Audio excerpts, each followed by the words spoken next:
Hello everyone, myself Avnish Tiwari, Assistant Professor in Civil Department at Sri Ram Swaroop Memorial College of Engineering and Management, Lucknow. This is module 5 of Material Testing and Construction Practices KCE 401. In this module, we are going to discuss about various methods of plastering and pointing. So, following topics will be covered. What are various methods of plastering? What are defects of plastering, what is pointing, and what are various types of pointing.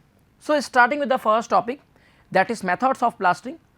So, basically जब हम plastering की बात करेंगे तो जो हमारा primary task ये है कि हमें जो बैकग्राउंड अवेलेबल है उसे प्रिपेयर करना, और ये जो बैकग्राउंड देखने को मिलते हैं generally they can be of two type. Basically background क्या है? बैकग्राउंड वो सरफेस है जिसपे कि हम प्लास्टर को अप्लाई करने वाले हैं. सो या तो वो सरफेस आपका न्यू होगा, मीन्स फ्रेशली प्रिपेयर्ड होगा, या तो वहाँ आपके ओल्ड सरफेस अवेलेबल होगा. तो जनरली जब हम बात करते हैं आपकी प्लास्टरिंग न्यू सरफेस की, उस केस में जो भी हमारे मैसनरी जॉइंट्स हैं उन्हें हमें रैक्ट करना पड़ता है. मीन्स उसके रैकिंग के थ्रू हमें वहाँ पे जॉइंट्स में डेप्थ क्रिएट करनी पड़ती है, और जो डेप्थ होता है that should B 10 mm in case of brick masonry and 15 mm in case of stone masonry. इससे क्या होगा, जब हम उसमें रैकिंग करेंगे तो वहाँ पे हमें की मिल जाएगा, जिससे कि अगर आप उसमें जब प्लास्टर अप्लाई करोगे तो प्रॉपर बॉन्डिंग देखने को मिलेगी. ओके, ठीक है. इसके बाद क्या करेंगे, रैकिंग के बाद अगर आपके उस सरफेस पे ड्रॉपिंग्स है, मोटार ड्रॉपिंग्स है, या डस्ट प्रेजेंट है, या आपके लैटेंस प्रेजेंट है. बेसिकली लैटेंस जो भी डिस्कस किया था इससे प्रीवियस वाले लेक्चर में कि आपकी बेसिक एक लेयर होती है सीमेंट की, उन्हें हमें रिमूव करना पड़ता है. और उसे रिमूव करने के लिए basically what we are using stiff wire brace. Generally हम मेटेलिक वायर ब्रेस यहाँ पे प्रेफर करते हैं, जिनसे कि हम आसानी से ये सारी इम्प्योरिटीज़ या इन प्रॉब्लम्स को हम वहाँ से रिमूव कर सकें. और उस पर्टिकुलर सरफेस पे जो आपका बैकग्राउंड है वहाँ पे लोकल प्रोजेक्शंस भी प्रेजेंट होती हैं. सो जब हम प्लास्टरिंग 3 कोट में करते हैं उस केस में ये लोकल प्रोजेक्शंस जो हैं वो आपके 10 mm से कम होनी चाहिए. Means local projection should not be more than 10 mm. And depressions भी प्रेजेंट हो सकती हैं. So and local depression should not exceed 20 mm. So projection should not be greater than 10 mm and depression should not be greater than 20 mm.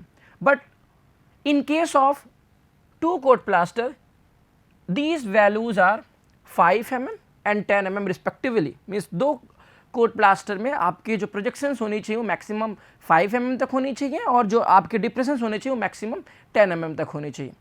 सो इसे clean करने के बाद, basic impurities को, dust को रिमूव करने के बाद नेक्स्ट क्या करना चाहिए, हमें उस बैकग्राउंड को वॉश कर लेना चाहिए. बैकग्राउंड को वॉश करेंगे, अगेन जो डस्ट है वो आपके वहाँ से रिमूव हो जाएंगे, एज वेल एज जो आपका सरफेस हो जाएगा उसे भी हम डैम्प कर सकेंगे.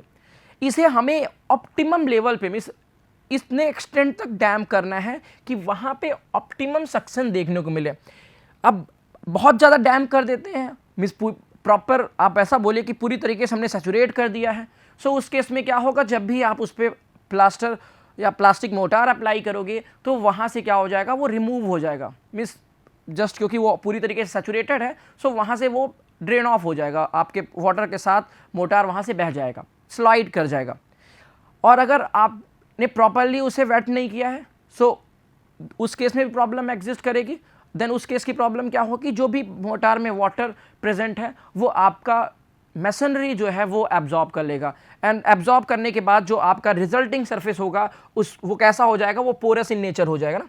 सो अगर पोरस इन नेचर है, सो देन वहाँ पे चांसेस किसके बढ़ जाएंगे कि जब भी कोई प्रेजेंस ऑफ मॉइस्चर हो रही है, प्रेजेंस ऑफ वाटर है, तो अगेन वो बार बार एब्जॉर्ब करेगा और आपका जो वॉल रहेगा उसके अंदर हमें डैम्पनेस देखने को मिलेगी.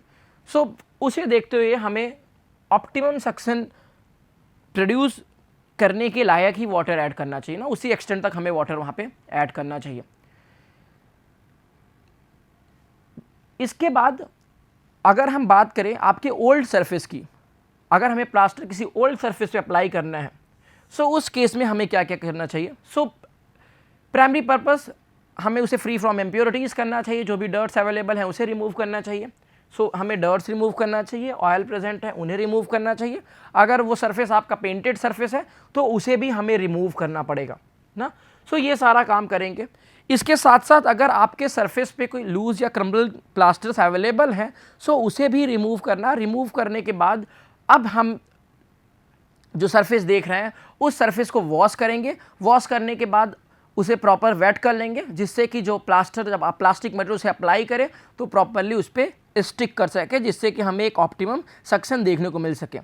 इसके बाद बैकग्राउंड प्रिपरेशन करने के बाद क्या करेंगे, अब हम इस पर प्लास्टिक मटेरियल्स को अप्लाई करेंगे। सो ये जो प्लास्टर है या तो आपके लाइम प्लास्टर्स हो सकते हैं, सीमेंट हो सकते हैं, तो लाइम सीमेंट मोटार के हो सकते हैं। तो जब भी हम लाइम प्लास्टर की बात करेंगे तो इसे हम 2 या 3 कोट में बेसिकली अप्लाई करने की बात कर रहे हैं। तो जब हम 3 कोट की बात कर रहे हैं, मीन्स बेसिक 3 कोट में अप्लाई करने की बात करेंगे, तो हमें पता है कि first coat we call it as a rendering coat, second coat is known as floating coat and third coat is known as finishing coat और seating coat. So application of rendering coat की जब बात करेंगे, सो यहाँ पे क्या करते हैं, जो भी हमारे मोटार है, लाइम मोटार है, इसे क्या करते हैं with the help of trowel हम इसे फोर्सली अप्लाई करते हैं, जॉइंट्स में विद द प्रेशर अप्लाई करते हैं, जिनसे कि प्रॉपर तरीके से आपका जॉइंट फिल हो सके ना। तो फोर्सफुली हम इसमें अप्लाई करेंगे। और जो थिकनेस देखने को मिलती है आपकी रेंडरिंग कोट की, ये जनरली आपको 12 mm देखने को मिलती है। और इस 12 mm के थिक मोटार अप्लाई करने के बाद हमें एक इवन सरफेस देखने को मिल जाता है। और जब हम फर्स्ट कोट अप्लाई कर लेंगे उसके बाद क्या करना है, हमें सेकेंड कोट कब अप्लाई करना है। सेकेंड कोट अप्लाई करने के लिए हमें अपने सरफेस को एटलीस्ट 7 डे ऐसे ही लेफ्ट छोड़ना पड़ता है। और अब 7 डे बाद जब अप्लाई करोगे तो क्योंकि हमारा जो पहला सरफेस है, मीन्स जो रेंडरिंग कोट है, वो कैसा है अभी तक वो एक स्मूथ सरफेस दिख रहा है। तो क्या हमें जब स्मूथ सरफेस पे सेकेंड कोट अप्लाई करेंगे तो प्रॉपर बॉन्डिंग देखने को मिलेगी? सो प्रॉपर बॉन्डिंग नहीं एग्जिस्ट करेगी। सो प्रॉपर बॉन्डिंग के लिए हम क्या कर रहे हैं, हम यहाँ पे स्क्रैच कर देते हैं क्रिस क्रॉस वे में ना, क्रिस क्रॉस वे में स्क्रैचेस करते हैं with the help of trowel. और ये जो स्क्रैचेस हम क्रिएट कर रहे हैं, इनके बीच में जो स्पेसिंग होनी चाहिए दैट कैन बी 10 सेंटीमीटर। और इसके बाद फाइनली हम 7 डेज़ के बाद इसे क्या कर रहे हैं, ड्यूरिंग दैट पीरियड हम इसे वेट कर रहे हैं, मीन्स इसे डैम्प इन्वायरमेंट में रख रहे हैं, कहीं ना कहीं फर्दर हम इसमें वाटर सप्लाई कर रहे हैं। और उसके बाद क्या करेंगे, छोड़ देंगे 7 डे बाद ये कम्प्लीटली ड्राई हो सके, we left it for drying and then हम इस पर सेकेंड कोट अप्लाई करेंगे जो कि आपका फ्लोटिंग कोट है।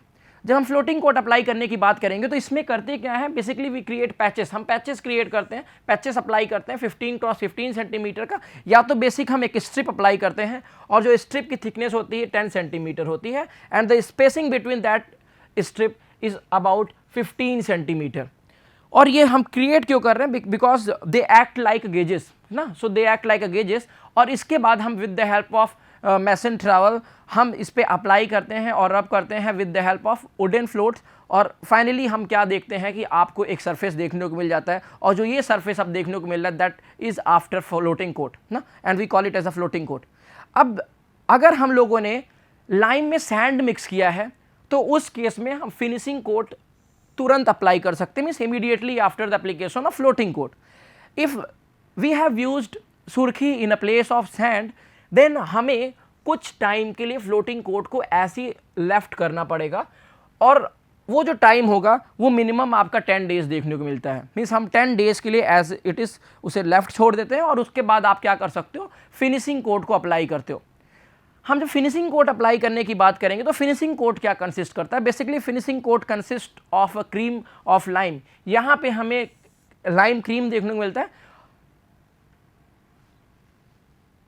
या तो आपकी प्लास्टर पुट्टी हो सकती है, और ये कंसिस्ट क्या करता है, it consist of lime cream and sand, और जो रेशियो होता है दैट रेशियो 4:1। ओके, सो ये हमारे पास रेशियो है लाइम क्रीम का सैंड, और इसके बाद इसे मिक्स करते हैं and with the help of steel troll हम इसे अप्लाई करते हैं और रब करके आपको एक प्रॉपर फिनिश्ड स्मूथ सरफेस देखने को मिलता है।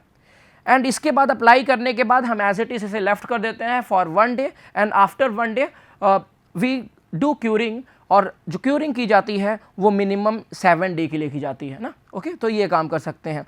और अगर हम लोगों ने लाइम सुर्खी मोटार यूज़ किया है तो इट्स ऑब्वियस कि जब भी हम अप्लाई करेंगे वो आफ्टर 7 डे अप्लाई करने वाले हैं, आपके फिनिशिंग कोट को। नेक्स्ट आता है आपका 2 कोट लाइम प्लास्टर। जब 2 कोट लाइम प्लास्टर की बात करते हैं तो बेसिक यहाँ पे हम जो आपका पहला और दूसरा कोट है उनको हम कम्बिनेशंस में अप्लाई कर लेते हैं ना। So in 2 coat plaster the rendering coat is a combination of rendering as well as floating coat, means आपका first and second coat are applied in a combination. और सो फाइनली ये 2 coat consist करता है, एक आपका rendering coat and the final one is your final coat या finishing coat, या तो आप बोल सकते हो सेटिंग कोट, ठीक है। और जो इसकी टोटल थिकनेस होनी चाहिए that thickness is about 12 mm। Next one is और सीमेंट प्लास्टर। एंड जब हम सीमेंट प्लास्टर की बात कर रहे हैं तो बेसिक इसे अप्लाई करने के लिए हम 2 कोट प्रीफर कर सकते हैं या तो आप 3 कोट प्रीफर कर सकते हो।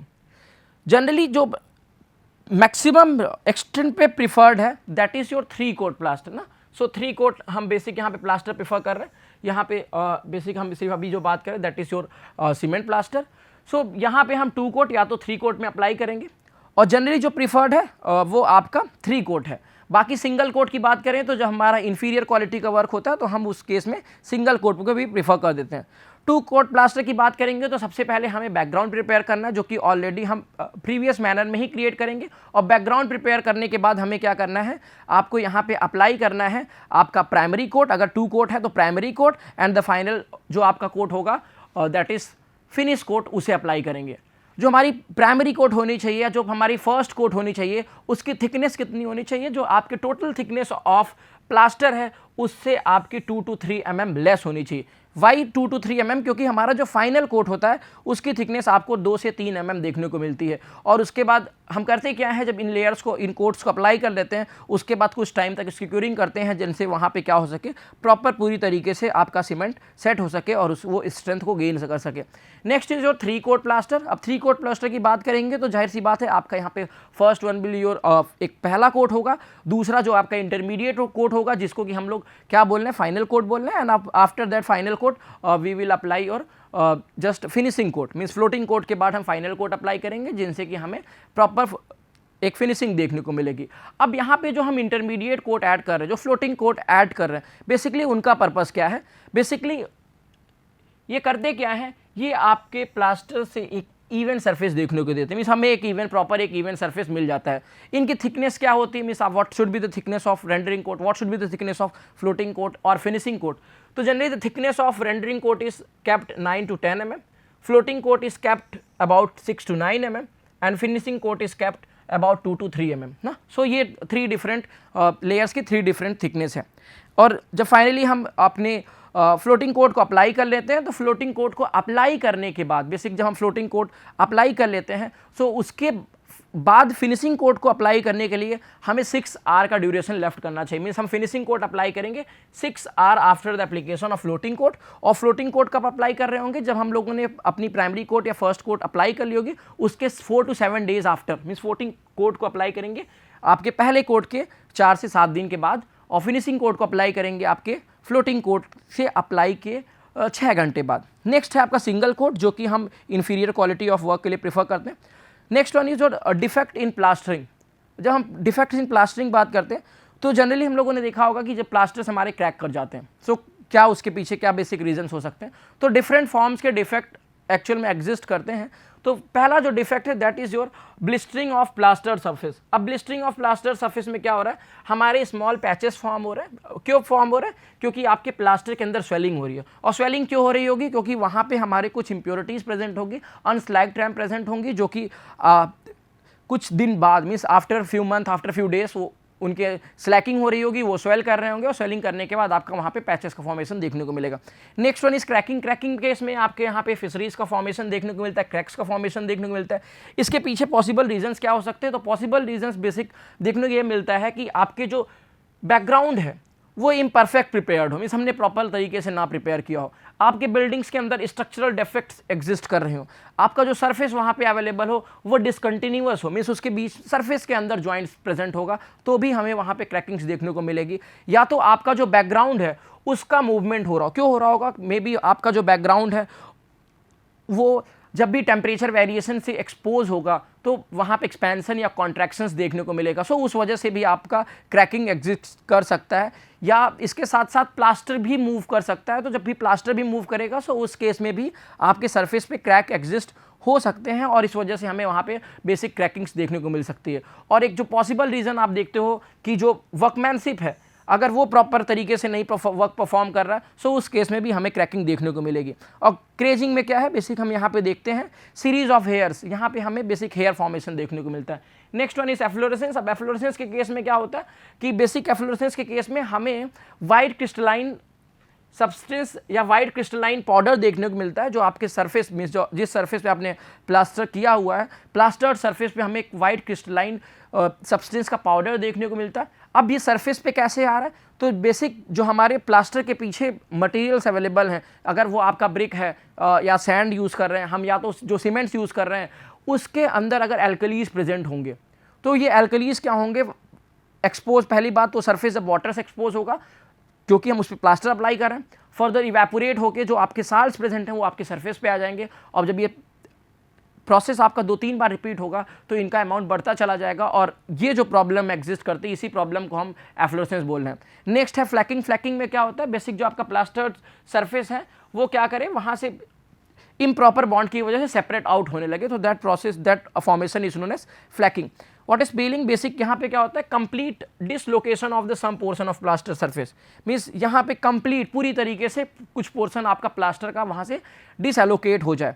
Next one is popping. Popping में क्या होता है, बेसिक जब हमारे कुछ पार्टिकल्स जब एक्सपैंड करने लगते हैं तो कोनिकल होल फॉर्म हो जाए। सो ये जो फॉर्मेशन ऑफ कोनिकल होल है due to expansion of unslaked particle या अनस्लैग्ड इम्प्योरिटीज, सो उसकी वजह से हमें पॉपिंग देखने को मिलती है। Next what is rust stain. जब भी हम प्लास्टर अप्लाई कर रहे हैं ऑन मेटल लेथ तो यहाँ पे क्या होता है, रस्टिंग डेवलप होती है, इसे हम बेसिक रस्ट स्टेन्स बोल सकते हैं। एंड अनइवन सरफेस, बेसिकली ये जो प्रॉब्लम देखने को मिलती है वो सिर्फ और सिर्फ आपके पुअर वर्कमैनशिप की वजह से देखने को मिलती है। नेक्स्ट आता है आपका pointing. So basic what is pointing. So जब भी हम बात कर रहे हैं आपके मैसनरी वर्क की तो हमें ये पता है कि सबसे वीकेस्ट पॉइंट क्या होगा। सबसे वीकेस्ट पॉइंट होता है हमारा जॉइंट ना, जितने भी जॉइंट्स हैं वो आपके सबसे वीकेस्ट पॉइंट होते हैं। सो रिस्क सबसे ज़्यादा वहाँ पे है कि वहाँ से आपके वाटर पेनिट्रेट कर सके और आपका जो डैम्पनेस है वो आपके उस पर्टिकुलर जॉइंट से इंटर कर सके। सो हमें इस पर्टिकुलर पॉइंटिंग के प्रोसेस में क्या करना है, पॉइंटिंग के प्रोसेस में हमें उन जॉइंट्स या जो भी जॉइंट्स हैं उनको स्ट्रॉन्ग करना है। स्ट्रॉन्ग कैसे करेंगे, by filling and finishing the mortar. हम वहाँ पे मोटार अप्लाई करेंगे और उसे प्रॉपर फिनिशिंग देंगे। So pointing consist of raking of the joint. सबसे पहले उस जॉइंट की रैकिंग करना, कितने डेप्थ तक, up to depth of 10 to 20 mm, और उसके बाद रैकिंग करने के बाद क्या करेंगे, उस रैक्ड एरिया में हम मोटार अप्लाई करेंगे, और मोटार अप्लाई करने के बाद हम उसको डिज़ायर्ड शेप में कन्वर्ट कर देंगे। और ये जो मोटार यूज़ कर सकते हैं दैट शुड बी इधर लाइम मोटार, इधर सीमेंट मोटार ना। सो लाइम मोटार या तो हम सीमेंट मोटार प्रेफर करेंगे। रेशियो कितना होना चाहिए, लाइम मोटार के केस में 1:2, where 1 is your cement, 2 is sand और सुर्खी। सीमेंट मोटार के केस में 1 आपका सीमेंट है और 3 आपका सैंड है। जो हम लाइम प्रीफर करेंगे that should be your fat lime. हम जनरली फैट लाइम के प्रीफरेंस की बात करते हैं।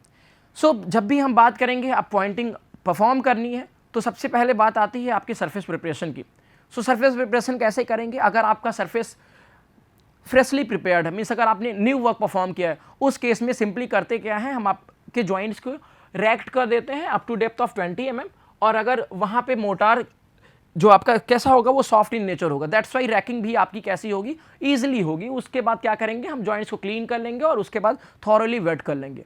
लेकिन अगर आपका ओल्ड सरफेस है तो वहाँ पे कुछ लूज मोटार्स प्रेजेंट होंगे या लूज मटेरियल्स प्रेजेंट होंगे, इम्प्योरिटीज़ प्रेजेंट होंगी। सो उन्हें वहाँ से रिमूव करना, अपने सरफेस को क्लीन करना और देन उसे वेट करना। और वेटिंग के बाद अब हम क्या करेंगे, उसमें हम सीमेंट अप्लाई करेंगे। आफ्टर प्रिपरेशन ऑफ सरफेस हम वहाँ पे क्या कर रहे हैं, मोटार अप्लाई कर रहे हैं ना। सो मोटार कैसे अप्लाई करेंगे, for that purpose we use trowel. हम वहाँ पे ट्रॉवल यूज़ करेंगे, ट्रॉवल यूज़ करके उसमें मोटार प्लेस कर देंगे और प्लेस करने के बाद उसे प्रेस करेंगे, जिससे कि जो आपके जॉइंट है उसमें पूरी तरीके से मोटार फिल हो सके और वहाँ पर हमारे नए मोटार और जो ऑलरेडी एग्जिस्टिंग मोटार था उसके बीच में प्रॉपर जॉइंट मिल सके। हमें थोड़ा सा ध्यान देने की ज़रूरत है, जब भी हमारा एस्लर मैसनरी होगा या आपके ब्रिक वर्क होंगे फर्स्ट क्लास में, तो उसमें हमें फिल करते वक्त ध्यान देना है कि आपके एजेस जो हैं वो कवर ना हो ना, एजेस प्रॉपरली विजिबल होने चाहिए। और उसके बाद क्या करेंगे, अप्लाई करने के बाद अपने उस पर्टिकुलर सरफेस को कुछ टाइम के लिए हम wait as it is leave कर देते हैं, जिनसे उनकी प्रॉपरली क्या हो सके, सेट हो सकें ना।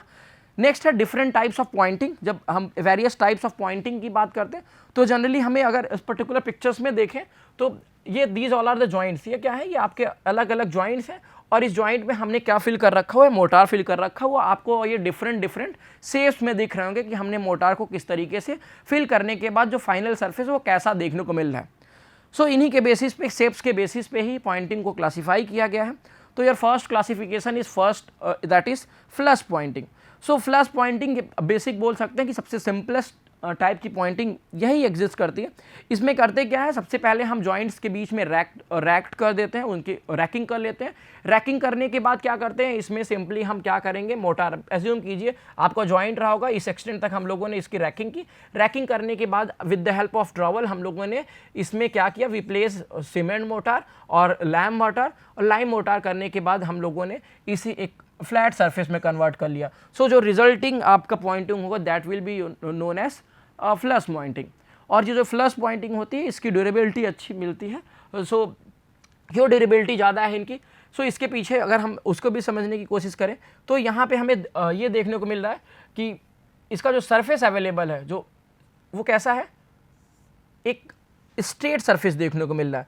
जब स्ट्रेट सरफेस देखने को मिल रहा है तो क्या यहाँ पे चांसेस हैं कि कुछ अमाउंट ऑफ वाटर ये स्टोर कर सके, नहीं स्टोर करेगा, डस्ट एक्यूमुलेट करे। सो ना तो यहाँ पे एक्यूमुलेशन ऑफ डस्ट हो सकता है, ना तो आपका एक्यूमुलेशन ऑफ वाटर हो सकता है। That's why they are highly durable. Okay, next one is recessed pointing. Recessed pointing में क्या होता है, बेसिक यहाँ पे क्या हो रहा है, हम करते क्या है, अगेन इसमें रैकिंग करते हैं और रैकिंग करने के बाद जब मोटार फिल कर रहे हो तो यहाँ पे कुछ स्पेस आपका ब्लैंक छूट जाता है ना, ये जो पोर्शन है ये आपका एज इट इज ब्लैंक रहेगा। सो जो ये ब्लैंक पोर्शन है, जो आपका ये एम्पटी पोर्शन है, मीन्स जो आपके यहाँ पे एजेस होंगे इस पर्टिकुलर मोटार के, ये आपके सरफेस से 5 मीटर बिलो होंगे ना। ये आपके 5 या 5 sorry it's 5 mm। So 5 mm या 5 mm के थोड़ा सा ज़्यादा ही अंदर एज इट इज़ पड़े रहेंगे। तो यहाँ पे क्या प्रॉब्लम देखने को मिलती है, यहाँ पे आपको ऑब्वियस सा लग रहा होगा कि यहाँ पे डस्ट भी एक्यूमुलेट हो सकता है, वाटर भी एक्यूमुलेट हो सकता है। थर्ड वन इज रब्ड, कीड और ग्रूव पॉइंटिंग। रब्ड, कीड और ग्रूव पॉइंटिंग में क्या कर रहे हैं, बेसिक अगेन सबसे पहले रैक करना, रैक करने के बाद जब इसमें मोटार फिल करेंगे सो जो सरफेस कैसा मिलना चाहिए, सरफेस आपको कुछ इस तरीके का, यहाँ पे हमें कुछ ग्रूव्ड सरफेस देखने को मिले। सो इससे क्या देखने को मिलता है कि जो आपका जॉइंट है उस पर्टिकुलर जॉइंट की अपीयरेंस जो है आपकी बढ़ जाती है in comparison to this one. अगर यहाँ पे देखो तो सिर्फ एक प्लेन सरफेस है, बट यहाँ पे हमें जब ग्रूव्स क्रिएट कर रहे हैं तो इसकी अपीयरेंस बढ़ जाती है। Next one is beaded pointing. अब बीडेड पॉइंटिंग में क्या कर, basically this is a special type of pointing. इसमें क्या होगा, इसमें हम देख रहे हैं कि कुछ प्रोजेक्शंस बनी है और ये कुछ इस तरीके का आपको सरफेस देखने को मिलेगा, जिससे कि इसका अपीयरेंस अगेन इनहेंस हो जा रहा है। लेकिन यहाँ पे कुछ प्रॉब्लम भी एग्जिस्ट करती हैं। प्रॉब्लम क्या एग्जिस्ट कर रही है कि अगर ये प्रोजेक्शंस बाहर निकले हैं तो जाहिर सी बात है they are liable of getting damaged ना, ये डैमेज्ड हो सकते हैं, ये पोर्शन आपका डैमेज हो सकता है। सो इस वजह से थोड़ा सा इसे अवॉइड करते हैं, इससे ज़्यादा प्रीफर नहीं किया जा रहा है। सो नेक्स्ट वन इज और स्ट्रक पॉइंटिंग। स्ट्रक पॉइंटिंग क्या है, बेसिकली हमारा मॉडिफिकेशन है फ्लश पॉइंटिंग में। और जब मॉडिफिकेशन कर रहे हैं तो यहाँ पे क्या अवेलेबिलिटी देखने को मिलती है, बेसिकली एक पोर्शन आपका कहाँ पे है, मीन्स ये इंक्लाइंड हमें यहाँ पे सरफेस देखने को मिल रहा है, और एक पोर्शन आपका कहाँ तक पहुँच रहा है, ये आपके आउटर एज तक पहुँच रहा है, और बाकी दूसरा वाला पोर्शन जो दूसरा एज है वो आपके टॉप से थोड़ा सा अंदर है ना। सो ये जो दूसरा फेस है ये आपका टॉप से 10 mm इनसाइड है, एंड इससे कुछ हमें बेनिफिट्स भी मिल जा रहा है। अपीयरेंस तो इन्हांस हो रहा है बट इसके साथ हमें कुछ बेनिफिट्स भी मिल जा रहा है। बेनिफिट्स ये मिल रहा है कि जब भी डस्ट या आपके वाटर एक्यूमुलेट होंगे तो इस इंक्लिनेशन की वजह से ये क्या करेंगे, आसानी से ड्रेन ऑफ कर जाएंगे। नेक्स्ट वन इज टक पॉइंटिंग। अब basically what is happening in टक पॉइंटिंग। अगर हम टक पॉइंटिंग में बात करें तो यहाँ पे बेसिक हम करते क्या है, सबसे पहले इसकी रैकिंग करते हैं। रैकिंग करने के बाद ये जो बेसिकली आपका डिफरेंट थोड़ा सा अगर हम ये देखें तो ये डिफरेंट तरीके का यहाँ पे मटेरियल यूज़ किया गया है ना। तो सबसे पहले रैकिंग किया, रैकिंग करने के बाद उसे जो फ्लश फेस किया वो आपका कुछ mm टॉप फेस से अंदर अवेलेबल है ना।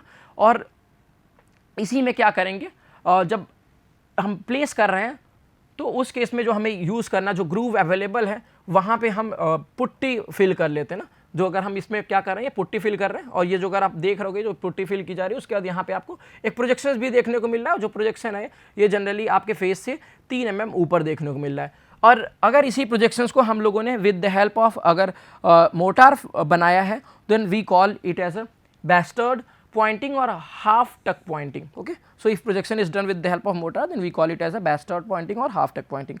Next one is your V pointing. Basically V pointing में क्या हो रहा है, जो हमारा सरफेस अवेलेबल है, जो आपका ग्रूव अवेलेबल है, वो इन द फॉर्म ऑफ V है ना। यहाँ पे जो ग्रूव बना रहे हैं वो generally in the form of V है, that's why we are calling it as a V pointing. Last one is your weathered pointing. Weathered pointing के केस में क्या हो रहा है, अब यहाँ पे जो ग्रूव था बेसिकली वो वी शेप था, लेकिन इस वाले वेदर्ड पॉइंटिंग के केस में क्या है, यहाँ पे हम प्रोजेक्शंस बना रहे हैं, मीन्स जो सरफेस अवेलेबल है वो आपके, जो प्रोजेक्शंस अवेलेबल है वो आपके बेसिक सराउंडिंग मैसनरी से बाहर अवेलेबल है, एक्सटीरियर साइड में अवेलेबल है, and that projection is in the shape of a V, and this pointing is known as weathered pointing. Okay, these all are the differences. Thank you.